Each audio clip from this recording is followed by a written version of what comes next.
What's up, dudes? In this video you will see an old German car Mercedes-Benz 170 from mid-30s.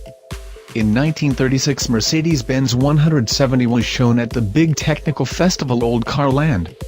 The car has a wooden frame. The roof is fixed with ordinary nails. Front passenger doors open outside the box against the movement, and the rear for the movement.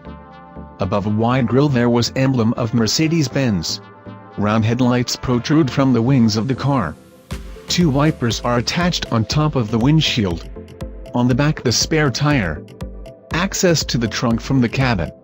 Rear-wheel drive car.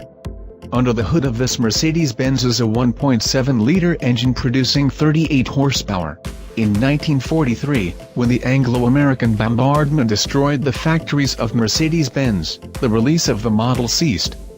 But the only relatively surviving conveyor was just for the 170th.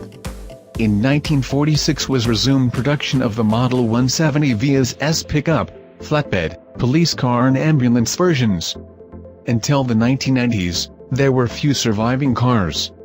The wooden frame for 10-20 years spoiled and rotted.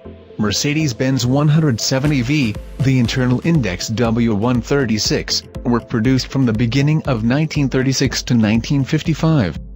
In the period from 1936 to 1939 cars of this series were the best-selling of all pre-war Mercedes-Benz vehicles.